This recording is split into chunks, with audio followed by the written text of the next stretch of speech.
Hi, my name is Jay, and I can't spell. The one and only Artix brought my attention to an error in the thumbnail from my last video that alludes to the fact that I've got a 3rd grade education, either that or the IQ of a brick. I just want to take a minute to point out that I was nearing the completion of an associate's degree in foreign languages back in 2011, yet I still fuck up basic English. In retrospect, I probably should have stuck with it. Stay in school, kids, you don't want to end up like me. Season of the Chosen is finally here, and that means new quests, new guns, a new aspect, and ultimately new things for me to do aside from farm 1,743 individual iterations of Bone Chiller every week out of sheer boredom. If I never saw that gun again before the cancer inevitably takes me from 15 years of excessive tobacco use, I could die happy. But I'm not dying yet. I've still got deadlines to meet. These videos don't make themselves, so sit pretty and get comfy because we got a brand new seasonal artifact to examine and a choice handful of mods to dissect. I'm not gonna lie, this artifact looks like it might actually be worth something, which is a nice change of pace, especially when you take into account that Unstoppable Shotgun cost 7 goddamn energy last season. Holy Christ, was that a grossly overpriced mod. But let's just scoot on by Bungie's tri-monthly dropping of the ball and focus on the here and the now. Let's focus on the new. This artifact is called the Bell of Conquest, and inside it we've got some real scrumptious looking mods. And let me tell you kids, the boy of J's is feeling pretty hungry right now, if I do say so myself, so let's dive straight in. Tier 1, as always, is our basic status mods. So far, we're looking at Overload Arrows, Unstoppable Pulse, Anti-Barrier Scouts, Unstoppable Hand Cannons, and Overload SMGs.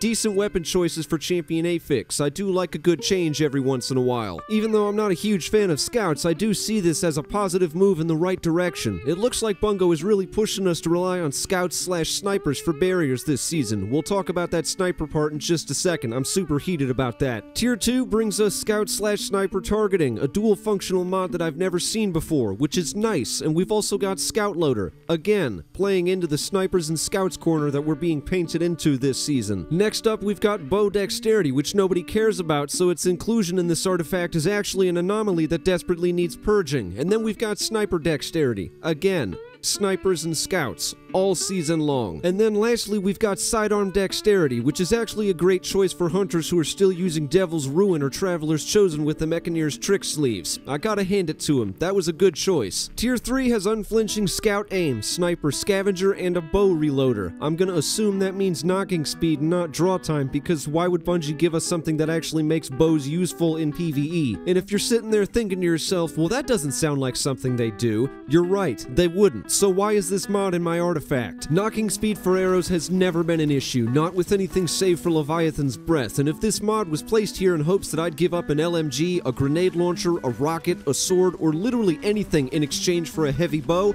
Bungie's gonna be pretty let down this season. Give me something that'll decrease my draw time and then we'll talk. Last 2 mods in this tier are Unflinching Sniper and SMG Loader, which is a bit of an odd choice considering most of the mods meant for Champion Affix this season are all dedicated to long range and precision combat, but whatever. I'll take what I can get, especially since Extraordinary Rendition is now a thing. This is quickly gonna become my new favorite SMG. I'm calling it right now. I'm also working on a review for that gun, so keep your eyes glued to the channel over the next couple days. This is gonna be a busy couple weeks for me. Now we're gonna get into the meat of this, so sit back and get comfy because we're gonna do some miniature build concepts while we're at it. After I bitch about how expensive Anti-Barrier Sniper is, I am heated. I mean, is this really necessary? 6 fucking energy? Why don't you just take away my stat mods in general, or my loader mods, or my dexterity mods, or just 3/5 of my armor in exchange for a round that likely won't even break a barrier in a single shot anyway? Look, this much energy already prevents me from slotting a large amount of combat mods, so I have to ask, why not just make a sniper rifle that can naturally pierce barriers at the cost of an exotic slot? That sounds much more effective compared to stripping part of a new feature from me that you literally just gave me only 3 months ago. This one about threw me over the edge. It's almost as bad as Unstoppable Shotgun from last season. Regardless though, we've still got a lot of good mods here that make up for the atrocity that is Anti-Barrier Sniper. I mean, I'm gonna use it, but I'm gonna complain about it the entire time. Next up is Disrupting Blade. 6 energy, which is a fair price considering how strong swords are and how annoying Overload champions are. Lament can heal you while you damage and stun lock, and Falling Guillotine is still Falling Guillotine even after the nerf. Titans using Stronghold could benefit from this if they're really trying to lean into sword combat after a successful Shiver Strike or a Freeze. Interesting mod, very excited to see the builds that come from it. The next mod on the list is called Resonance Siphon, and it plays hand in hand with what I said about Stasis only seconds ago. Gain Stasis ability energy whenever you or a fire team member stuns an Overload champion. Looks like Stronghold, Monte Carlo, and any sword of your choice might actually be a viable build concept this season.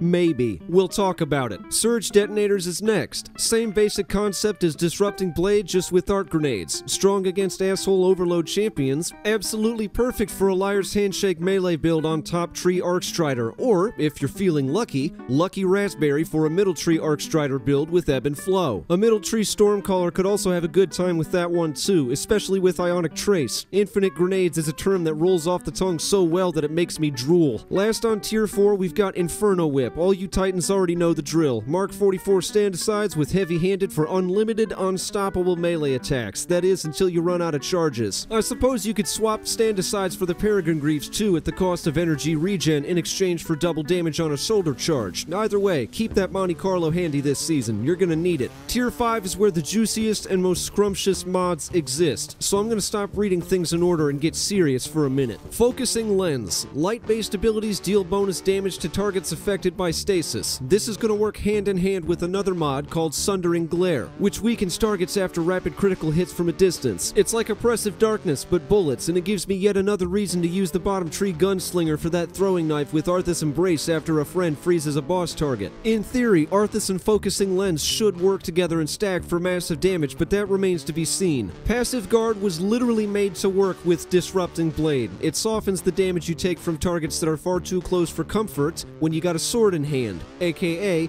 big boy boss targets. Again, Stronghold Stasis Titan. That is all. Glacial Inheritance refunds super energy the same way that Skull of Dire Ahamkara or Orpheus Rig does, except that it requires you to use a stasis super. Cast a super, get a bunch of kills, maybe we can find a way to fit energy converter in there too. We'll talk about it. But for now, say hello to infinite stasis supers, because I guarantee you there's a neckbeard out there who's gonna figure it out before I do. And it'll spread around the internet like an STD at a bachelor party. It's not gonna be pretty, kids. Lastly, we've got Volatile Conduction. This is a returning mod that buffs super damage if cast while at critical health. There are loads of mods and even exotic weapons you can pair with it to make it absolutely devastating. A good example would be the Tractor Cannon. Trusty as always. I get a feeling we're going to be seeing a large increase in Chaos Reach Stormcallers this season. That ought to be fun. Anyway, that is the entire artifact, dissected and torn apart by yours truly. I've already got a lot of crazy ideas, but it's going to take me a minute to unlock the artifact slot, so give me a bit of time. Until then, you can expect a large amount of new gun reviews and a quest guide for your new stasis aspect. I'll be in my cell if anybody needs me.